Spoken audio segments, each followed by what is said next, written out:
ইয়াক আমি বিনামূলীয়া ৩০ লাখ মহিলা লাখপতি বাইদেউ হোৱাৰ সুযোগ দিয়াৰ বাবে আমি ২৫,০০০ টকাকৈ এককালীন অনুদান আগবঢ়াম।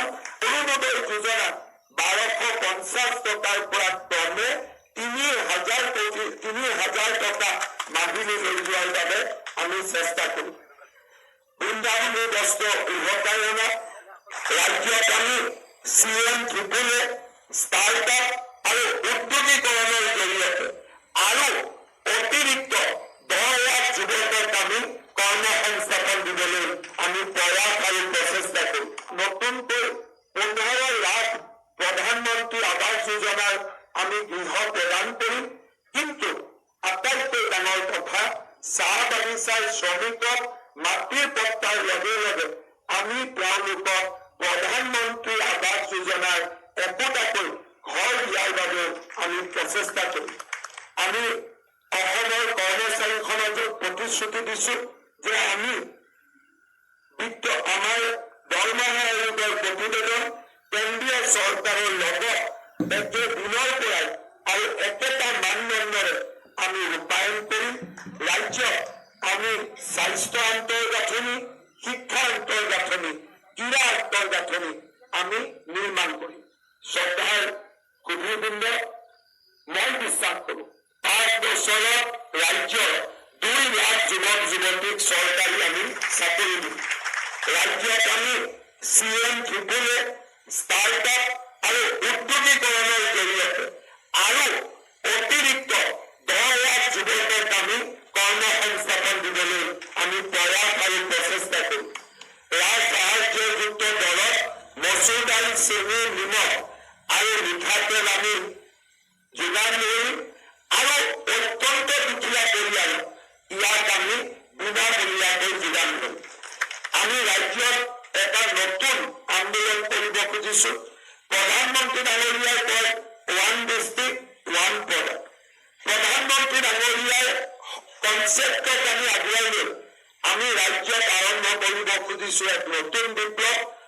1 district 1 university 1 medical college 1 engineering college. 1 district, এখন জিলা, এখন মেডিকেল কলেজ, এখন বিশ্ববিদ্যালয়, এখন অভিযান্ত্ৰিক মহাবিদ্যালয়। অসমৰ প্ৰতিখন জিলালৈ ইয়াক আমি আগুৱাই লৈ যাম।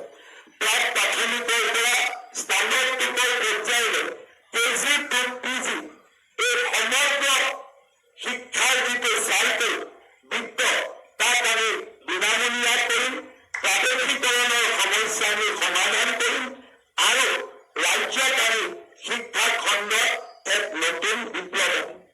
ৰাজ্যত ৪০ লাখ মহিলা লাখপতি বাইদেউ হোৱাৰ সুযোগ দিয়াৰ বাবে আমি ২৫,০০০ টকাকৈ এককালীন অনুদান আগবঢ়াম আৰু অৰুণোদয় যোজনাত ১২৫০ টকাৰ পৰা ক্ৰমে ৩,০০০ টকা মাহিলী লৈ যোৱাৰ বাবে আমি চেষ্টা কৰিম।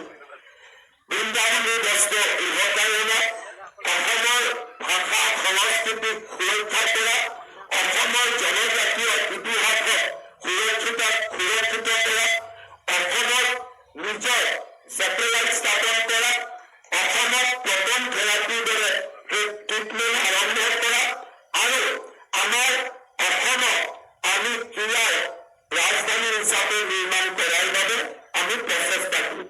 মিচিং, ৰাভা, সোণোৱাল কছাৰী, ধেমাল কছাৰী, দেউৰী, তিৱা আৰু বড়ো কছাৰী স্বায়ত্তশাসিত পৰিষদলৈ সাংবিধানিক মৰ্যাদা, বিষ্ণুপ্ৰিয়া, মণিপুৰী, ঘৰ বা ৰাজগড়, নেৱাৰ, ভুজেল, চবৰ, সপ্তমী, পুৰঞ্চে কেন্দ্ৰীয় চৰকাৰৰ OBC তালিকাত সন্নিৱিষ্ট জনজাতীয় বেল্ট এণ্ড ব্লকৰ পৰা বাংলাদেশী ন্যায় উচ্ছেদ কৰা আৰু অসমৰ প্ৰতিগৰাকী চাহ বাগিচাৰ মজদুৰক মাটিৰ পট্টা প্ৰদান কৰা।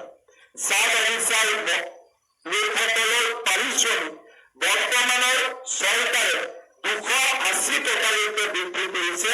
আমাৰ প্ৰচেষ্টা হ'ব ইয়াক ৫ বছৰৰ ভিতৰত ৫০০ টকালৈকে লৈ যোৱা আমাৰ সংকল্প হ'ব। আমি অসমত নতুনকৈ ১৫ লাখ প্ৰধানমন্ত্ৰী আৱাস যোজনাৰ আমি গৃহ প্ৰদান অফিচাৰ শ্ৰমিকক মাটিৰ পট্টাৰ লগে লগে আমি তেওঁলোকক প্ৰধানমন্ত্ৰী আৱাস যোজনাৰ একোটাকৈ ঘৰ দিয়াৰ বাবে আমি প্ৰচেষ্টা কৰিম। আমি অসমৰ কৰ্মচাৰী সমাজক প্ৰতিশ্ৰুতি দিছো যে আমি আমাৰ দৰমহা আয়োগৰ প্ৰতিবেদন কেন্দ্ৰীয় চৰকাৰৰ লগত একেদিনৰ পৰাই আৰু একেটা মানদণ্ডৰে আমি ৰূপায়ণ কৰিম। ৰাজ্যত আমি স্বাস্থ্য আন্তঃগাঁথনি, শিক্ষা আন্তঃগাঁথনি, ক্ৰীড়া আন্তঃগাঁথনি আমি নিৰ্মাণ কৰিম। শ্ৰদ্ধাৰ